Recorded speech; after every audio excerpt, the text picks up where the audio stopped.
both ways, and it's not going both ways. And a lot of men are pulling out in life. They're not getting their driver's license like boys used to, and men used to when they were young. Young women are, because they got plans for their future, but boys aren't. And society is actually run on male labour. Most people don't know that. Most of the dirty, dangerous and horrible jobs are done by men.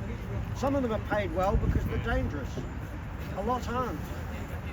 There are some women who do that as well, but most women have other kinds of work, which is not so dangerous and horrible. Often can be boring and low paid, but often they're not spoken about. The ones we hear from are the ones that are the academic, upper class women who actually have a lot and can afford to send their children to better schools and things, private schools, when most people can't. And this stuff affects them. Not having two breadwinners or one breadwinner in the family, and someone who's got the time to bring up the children, whether it's the man or woman, it shouldn't matter. The responsibility that women have towards men has been taken away, but the responsibility that men have towards women has been increased. And this isn't right. Most women are good people, most men are good people. There's good and bad in both. But we're judging all men by the worst and judging all women by the best. And that's not right. We talk about equality, that everything's the same. Everything is not the same. Men aren't equal to women aren't equal to men. We're different. Doesn't mean women can't do jobs men traditionally did, and it doesn't mean men shouldn't be allowed to do a job a woman does. There's plenty of men who can sew and cook, which was considered traditionally the female thing. There are women who actually fly helicopters to rescue people in the army. But if you listen to a feminist, they say, well, it's men who dominate everything. They're all powerful. They're violent. They can do what they like. We live in a male patriarchy. We live in a rape culture. We don't live in a rape culture. Most people don't think rape's okay. And yet, if we have a woman who abuses a man, we look the other way. It does happen. The biggest study on domestic violence has been completely ignored. We're still using the Duluth model, which should have been mothballed years ago. That's on the patriarchy and the power, the wheel of power. When in fact the big study in 2013 is actually about the different types of domestic violence there are in society. And it's ignored, the PASC study. And we're bringing boys up to be ashamed of themselves. And a lot of boys aren't confident. My friend said in their church they have the young boys and girls speak at the microphone. A lot of the girls are confident, a lot of the boys have no confidence. Do you really want to be in a world like that? Women have expectations of men, but they're not going to get their expectations if the men are too frightened to say boo to anything, because they're ashamed of themselves and ashamed of our history, which has been given to us from some of the most privileged women that have ever lived, from the late 1700s onwards. These were bourgeois, upper-class, well-educated women who laid the foundation of feminism to say everything's black and white, and they used, in the same time, communism. They're saying the bourgeois are men and the proletariat, which is the peasant, are women and children. That's rubbish. There's plenty of women who rule the family, and there was then. It's made a lot of money for a lot of people who have gone along with it and made money out of it. And the woman who opened the first Battered Women's Shelter has been thrown out of the movement many years ago, and they get nearly £300 million a year, which half goes on wages apparently. And a lot of the shelters, which is millions and millions of pounds worth of property, were run by volunteers from gender studies. So where's the money going? We know that men can be corrupt and steal from the taxpayer. Well, guess what? Some women can as well. So we've got a class system of people now who debate our gender and the basis of what human beings are, who are actually living in a wealthy bubble and are being profited by doing it. The family of origin is everything to every human. The family you came from and how it affects you as you grow up. Whether it was a good family, a warm family, a loving family, or a destructive family, or just a neglectful family. and the person will be moved by that for the rest of their lives. Whether they get past it or not is another thing. This is what the founder of the battered women's shelter was involved in. The children, the next generation, being dragged from place to place by a crazy mum maybe, and going to violent men because it's her background. When in fact a woman who wasn't like that, who ended up with a bad partner, could be taken away from him with her children, and she would then start again. She said out of the first 100 battered women she had, 62 of them were as bad as the men. So it was a two-way thing. And she's been hated for it ever since. It wasn't about gender, it's about dysfunctional families. And yet the feminists have made a huge amount of money out of it. It was their cash cow. And it affects how we see people now, men and women. There are a lot of soft men and hard women in this world. And hard men and soft women. It goes both ways. And yet talking like that, people think you're a sexist. It's nonsense. I'd love people to start talking about their life experiences, not only me dealing with horrible men, but also awful women, and also kind men and kind women. And you get a better picture of what life is. I grew up watching television, so most of my role models were on television. So I was manipulated like that, and that's the same with a lot of young people now and what's online. We don't really meet real people in our culture, in the Western culture. We didn't have relatives like we used to in our culture, where we had aunts and uncles and cousins and all the rest of it. A lot of us have never had that. So we never got to see the good and the bad in our own families and get a better idea of things. There have been some grandmothers which have dominated their families like tyrants. There have been grandfathers who have probably done the same, but often socially in families it can be the mother who controls it, unless the father's a hideous brute. And that can happen. So having a better way of thinking about this is to be more open-minded and less being guided by an ideology which is in fact propaganda, a lot of it to make money for charities, feminist charities. And the women in them are reliant upon that money coming in to pay off their mortgages and everything else, so they're going to go with it. It's one of the human frailties or fallacies, I don't know if I've got the right term there, I haven't. One of the awful things about people is that people will go along with something like that because it suits them in life. And to stand up against it, you may lose your position. And we need to start doing that, standing up against it. The amount of lawyers, divorce lawyers, that have made so much money, even dealing with the super rich out of this, is horrible. Because especially when there's children, because their adult life may be completely unhinged because of what they went through. They were never given a good stable upbringing by parents, and even grandparents can help. They can be very important. Yes, you can get crazy grandparents, but often grandparents, grandfathers, grandmothers can be really important. But in my society, we don't have that. My grandmother was very selfish. She left her children, dumped her children. A lot of this has really gone down the pan in the West, families, looking after your family. Religious families tend to be a little better if they're not zealots or crazy or fundamentalists. Respect is the word, it goes both ways. And even for children, respecting children, but not being dominated by children because they're children, but loving and respecting them and bringing them into this world as best you possibly can. And expecting to be perfect is wrong. Everyone has bad days or bad times in their history, in their life at times, which is why having two parents is important. Because if one goes off because of something's happened to them and they're not as good a parents as they were, the other one can fulfill it. But as we're all working so hard, such long hours now, to try and pay off a home or anything like that, it's difficult. We can't focus on our children. I think we have an unhealthy society, and feminism and the dislike of families, which comes from feminists, is a lot of, back in the late 1700s, a lot of the feminists were anti-family. There's a book written by a woman in 1917, Towards a Sane Feminism. She was talking about the suffragette bombers. The Fraud of Feminism was written in 1913 by a barrister, and talking about the alimony fraud by a lot of wealthy women who were ripping off men at the time. And there were men and women in that time trying to stop it. But of course, most people don't have empathy for males. We empathise with women's issues because of biology, basically. We care about women more than men. If we see a woman on the streets in the gutter being crude or rude in a bad state, we go, my God, how did that happen to her? If we see a man like that, we say, well, that's disgusting, get rid of him. He's dangerous.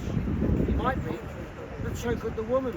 We think about men and women differently, and anyone with half a brain or half a culture left recognises that we don't treat men and women the same. There's the old joke, men insult each other and they don't mean it, and women compliment each other and they don't mean it. It's quite funny. Obviously it's not accurate, but it's amusing. And this thing here I've got, men are not as bad as they are portrayed and women are not as good as they pretend. There are truths in things like that. And a lot of women do pretend they're very good people when in fact they're just people. They do both. Or they could be horrible people. And men are always treated with suspicion. And some men deserve that. But a lot don't.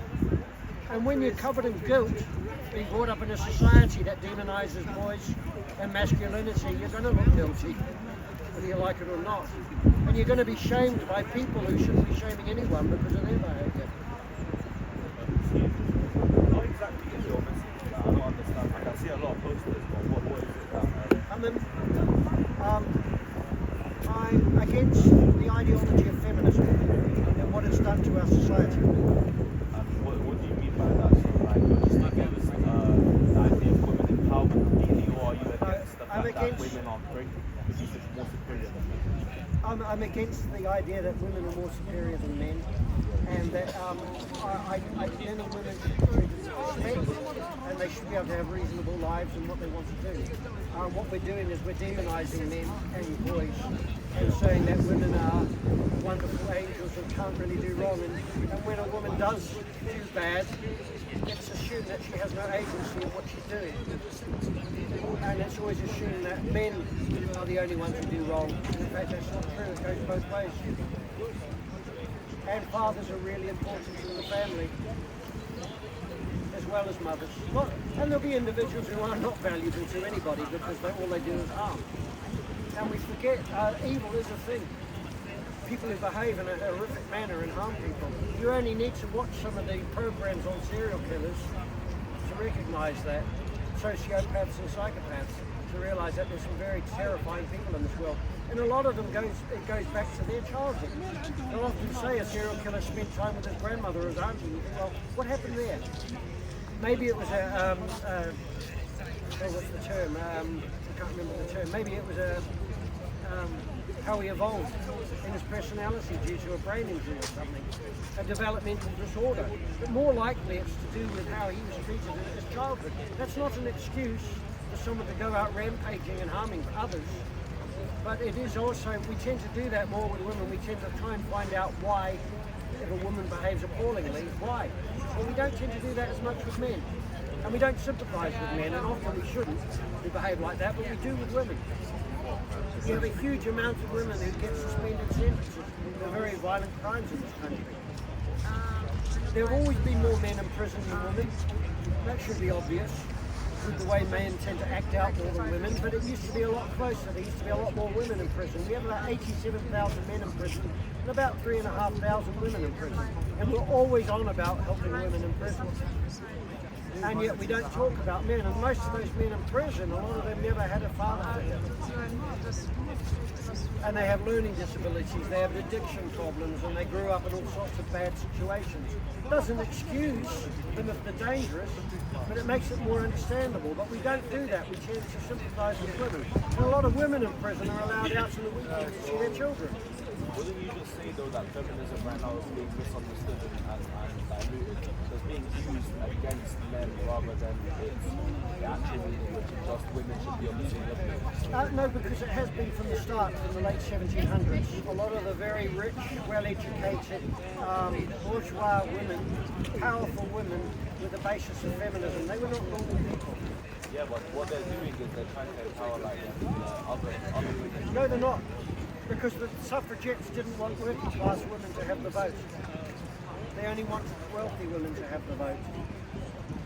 And they were bombers. They burnt down buildings, they bombed buildings all over the country, and they weren't held accountable for it. The suffragists were the ones who were trying to bring change to Parliament. They're the ones we should actually say were doing the right thing. But they've been forgotten. Emmeline Pankhurst was not a nice woman, and she was given vast amounts of funding. They were given over £1 million in today's money in funding for the terrorism in those days, and they weren't held accountable for it. They rented a 4-story building in the middle of London, and a lot of their top employees were the bombers and arsonists that burnt down railway stations, churches, put acid into parcels that the postmen were having to deal with. And they're considered heroes? I don't think so. There's a book called The Suffragette Bombers, Britain's First Terrorists. The suffragists... For a lot of male figures. A lot of male figures as well were very corrupt. Yeah, but if the IRA behaved like that, they would have been hung. These women weren't, they got away with it. Because in those days you couldn't punish a lady. No, it's because men had more power all over the world, or what happened to the world. Men were the ones that went to the war. Men were the ones. That's not power. Going to war is not power. No, it is because they're the military forces. No, it isn't. So, like, if a man, for example, men held most of the big decisions regarding military actions. So, at the time, men could have ended up destroying the world, right? If they wanted to. No, They men with working class men were forced into horrible situations where they had to fight and they lost their lives. Up to 45% of the men in the First World War trenches never had the vote because they weren't landowners.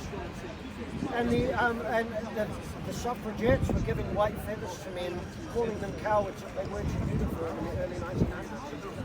This is the thing, it's not about... It's not power, it's an obligation. I'm saying that the higher percentage of people that were in power that could make the big decisions at the time were men. Governments in those days was interested in the empire, in war, in railways. Everyday life was run by the church charities, which were boards of women.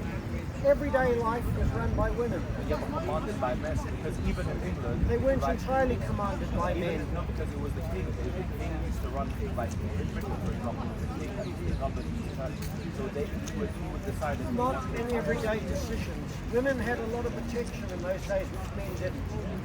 And when the reason a woman couldn't go to the bank and say, I want to lend money to start a business or borrow money, was because the husband was held accountable for her spending. She was protected. If she slandered someone important, it was the husband who was sued. Government treated the family as one thing. The government treated the family as one thing, and the wife was protected from accountability. And we have that now. We have that now where a lot of women, when they do something wrong, outside sees them as having no agency, and it's not really their fault. And often the courts are more considered about her welfare if she's punished than actually what she did. And we don't do that for men. We assume that men have the authority. And you can understand, some women will hide behind that, but there's a cost to that, because then people will think you're a child, that you're not accountable for what you do. If you can be, and rich men get away with murder, by the way, they can do what they like, a lot of wealthy men. So it's not clean cut. Nothing is clean cut. Nothing is black and white. And there was a movement to stop alimony fraud against men in the 1800s that women were doing against a lot of men, and they were getting away with it. And men and women were trying to stop it. It never got anywhere, because people don't empathize with men, and they don't understand the responsibility that men have in life. A lot of women in our modern world, any responsibility a woman has towards a man has been taken away, and the responsibilities men have towards women has been quadrupled. And in divorce, if the wife decides she doesn't want to be with the man again, she might go with someone else. He's the one who has to pay the price for it, and often never sees his children again. So it's your point that you want men and women to be treated the same instead of... Well, we can't be treated the same because we are different. Men aren't equal to women, and women aren't equal to men. We're different. So, but the thing is, it comes down to one word: respect. There's an assumption that every other culture in the past was bigoted and wrong in the way they did things. A lot of cultures are very complex, and in their way, they try to do the right thing. A lot of people in them, and obviously you've got corrupt people. the reasons there were laws for certain things on women and men, and expectations of what women and men will do in their life. In a culture where there are no safety nets, where there is no welfare, where if you did lose everything, you were on the street. Unless the church helped you, if they helped you. And if they did, she might be working in a laundry on the lowest money for the rest of her life, and the kids could be in a workhouse or an orphanage. It was not the same as it is today. So what is it exactly that you hope that, like, what do you think would fix this? I think what could fix it in divorce, automatically you have shared parenting, so that both of them, unless one adult could be proved to be an inappropriate adult, and it's proven, not just hearsay, so that the children can see it, because what's happened, the cross-party parties, they've had cross-party debates and things in Parliament to make it harder and harder for single fathers to see their children. And then they don't punish mothers who have been told that the father can see the child, and she just denies it. And it can go on for years at the cost of the father. They used to, women used to get, if a woman claims that her husband was violent with her, she can actually get help with the costs of court. And when that happened, all of a sudden every woman was saying she was being beaten. I have a child that I can't see, Yeah. right? But I know that at the end of the day, it's better for him to be raised by his mother than to stay with me, because at the end of the day, a man could leave their kid, but a woman would never leave her child except for, like, unless she's on drugs or on That's taking completely alcohol untrue. or something. It's happened in my family more than once over the Very, generations. very rare. Because It's not very rare. women have an How do you know? instinctual biological attachment. No, that is Like a sign no, of- no, they don't. There's a lot of women who leave their children, or they Of course, but drag. I'm saying, like, the likelihood of a man leaving their child is way greater than a woman leaving their child. Because women have Maybe a little biological- more. But often men, assuming a lot of men, once they've had a child, they change. They are very much dedicated, and it gives them incredible meaning in their life. But See, doesn't your child should have both of you? Your child How is should. it for the government? Like, how are they supposed to know?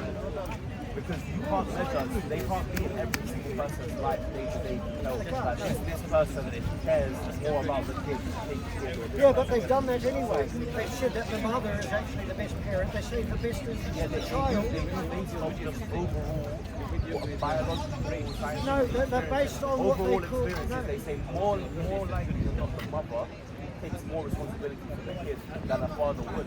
So overall, they side with the mother. but isn't that gender stereotyping? Which is supposed to be wrong. What other ways is there to measure whether the child is responsible? And that's why it's gone so wrong. And so many young people have grown up in dysfunctional situations. And often a line of boyfriends that the mother has, none of them has sheer authority over the child. And boys are not growing up with male role models, and girls aren't as either. And a lot of girls that are brought up with a father will actually become looking for sexual partners much later than a girl who's brought up with a mother on her own. Because they tend to look for partners which are more like their father if they have a good father, and sometimes if they have a bad father. So there's a lot to it, and the stereotype that women are better parents than men is actually not true. They're better with the baby, and they're breastfeeding the baby, usually, but not always. Yeah, that's what I'm saying. Usually, Yeah, but this, what's happened?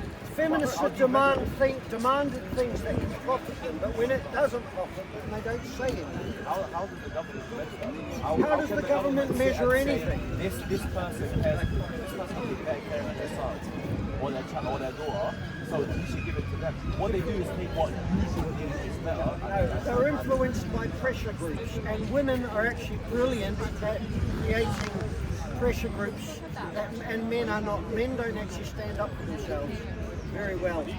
And it usually takes an identity like the culture or a religion where men will actually stand up and say this is the way it should be done. But when we don't have that, women tend to be a lot stronger in what they want, and they tend to be able to promote it better than men do. And a lot of men don't give a damn about other men. And the strange thing is with male feminists, they tend to be often quite dangerous men. And Carl Benjamin did a video once on famous celebrity male feminists, and they turned out to be pedophiles, murderers, and all sorts of things. A couple of them did. A really famous one ended up being the most important thing you could be. and they were saying, here's my flag, I'm a male feminist, I'm a good man, and yet they expected feminists to actually be grateful. But a lot of them were violent people. A lot of men who don't like One right their behaviour and their sexuality with it. Anyone else, if you could name some names. Yeah. Well, I can't remember the names up Of the male I can't remember feminists the names. who are dangerous paedophiles. I can't remember the name of the celebrities at the time, it's a few years ago. And I never followed them. Fine. Okay. But you could try and look up Carl Benjamin, Saigon of Akkad, and find the video. What are the stats behind men not being good at defending themselves, standing up for themselves? Well, you see in our society now, a lot of boys don't have much confidence. There's a really high suicide rate in men. Is Every that day. what are the suicide rates for male against female? It tends to be 3 to 1. 3 men to 1 woman. Wow. Okay. And it's all tragic, every bit of it. Numbers don't lie, do they? People do, numbers don't. And men are quite. Erin Pesci, the woman who set up the first battered women's shelter, said that men are often quite vulnerable, or boys are quite vulnerable in dysfunctional families, where girls are often less vulnerable. Obviously not all, but girls seem to have more of a sense of place than the boys do. And a lot of the boys become addicts and things like that. The girls do too, but the overall losers are often the boys who become self-destructive. Some male feminists. Well, remember, I'm making a case. Remember, I'm making a case here against the mainstream belief system, which we've all been brought up with, and also a lot of men feel standing up to women against. If you were to question womanhood, it means that you're a bad man. I'm not doing that. I'm questioning an ideology. There's a difference, and this ideology came from extremely wealthy women. It didn't come from normal women. Yeah. Very, very, very wealthy bourgeois women, and a lot of them were as creepy as the bourgeois men. Bourgeois men's wealthy and powerful and uncaring of others. There'll be a proper dictionary definition, but that's what it means as I understand it. And we've used the model as communism started. The bourgeois, the proletariat, the peasant, the bourgeois, the rich. Now the rich takes advantage of the peasant, and they brought that into the family. So automatically, the father's the bourgeois, the women and children are the proletariat, the peasants, which in fact is not true, because in many families the mum rules the roost. You know, it depends on personality types and culture as well. We live in a society where our woman has the backing of all of society in any allegation she makes against any man. And you're not there to prove. You're not considered innocent. You're there to prove you're innocent, which is not what it should be doing. What do you think the answer is today? People start talking about men and women they've met in their lives, the good and the bad, and actually realising it goes both ways, and not being anti-woman or anti-men, and realising that people should have lives where they actually get their needs met. But often people who come from dysfunctional families have a tyrant of one sort or the other. And we recognise the male tyrant, but we very rarely recognise the female tyrant. And there's a lot of them, psychologically, emotionally, controlling their families. And it doesn't mean you hate women because you say that. You're talking about people, there's women in those families, girls who probably suffer as well, who will suffer as well. And a lot of people have made a lot of money out of this stuff, and a lot of the information we've been given over the years about domestic violence, about all sorts of things is actually false. Because it actually all goes both ways. And we know there are horrible men in this world, but it goes, we know that there are horrible women as well. And often women lie and people believe them. Because emotionally, and they feel they have no agency when they do wrong. It's not their nature to be like that. Yeah, but we don't say that about men. We assume being bad is part of male nature. Well, it's part of female nature as well. Actually, your pets can be bad as well. Everything can be. Yeah. A certain experience happened to you in your life where it made you stand so strongly? I grew up in a generationally very dysfunctional family, and I've seen the damage going over generations, right down to my great. I've got a niece and she's got a child, and I've seen the damage done through the generations after me because of it. And a lot of the damage was done not by men but by women, or by both. I grew up in a house with 7 sisters and a mum, right? Yeah. So some of the characters in the church, some of the things they're mentioning, I've seen it a couple of times. Well, I had Nothing necessarily make them a bad or, you know what I mean? It's like, you know, human beings want that more, right? It's not about we justifying our own sin and our own fault, right? I get it. But there can be styles of living which people do which are very negative towards others and very profitable for themselves. I had 3 sisters and 4 stepsisters and a half-brother somewhere else. So, and the 4 stepsisters were younger than us and went to the best schools in the country. I was completely reliant upon my older sister because she was like the mother for me. When I was a kid, she was a mean girl, but then she did look after us in some respects. It goes both ways. And most go to the league. Yes, of course. And most often the person who causes you the most pain is the one that's looking at you through the mirror in the morning. You've got to take responsibility for yourself. And this is what's happening in the world, is that a lot of people don't take responsibility for themselves because they'll say, well, I'm a woman, I don't do wrong, I'm good. When in fact a man could say that and be the worst person in the world. It's about having conscience and being respectful, and there's some people in this world who really are. And I've worked with people who aren't, and I've worked with people who do. And I always haven't been able to see myself in my reaction upon others, which is something you learn as you get older. Being a little generous in the way you think of others.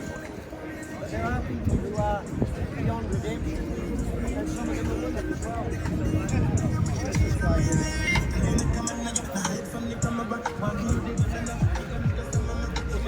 Any questions?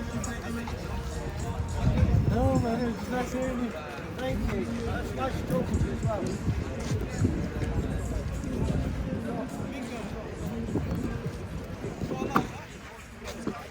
You can ask yourself, some of the immigrant families have more traditional families, and you'll see a grandmother who's got a load of children and grandchildren and great-grandchildren, and if she gets sick, there's a load of people that are prepared to go to the chemist for her, take her to the hospital, do this for her. And yet in our culture, if you've got someone who's grandmother age, who's actually had an office, been well paid, she has to pay for everything. Feminism never told her if you leave it too late, you might not be able to have children. And when you leave it late, you might not be able to find a decent man who's going to support you. There was a thing online called the Like an orange white guy. Gateway Women, which was meant to be a celebration of women who didn't have children, but a lot of the women Bugging out were over actually in there. tears on it. My colleague told me they were unhappy because they were so lonely.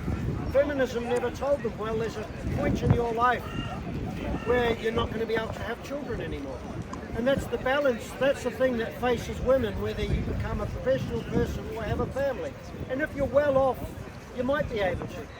But if you're not well off, but there are women who are very talented who become CEOs, who can do it on their own merits, and yet there's other women who want quotas to fill it out with the different sexes. And they're usually never as good at the job as someone who actually made it the way a man who's good at his job would.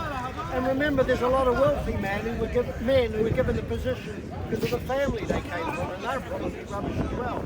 See, a lot of them are. So nothing is clear, but it doesn't make what I'm saying meaningless. It's about realising that men are important as well. Is it open? Good. So the toilets in the car park is open for anybody who needs to know, which is important. They used to lock it to keep us out. I've stolen all your people. Suck theirs up.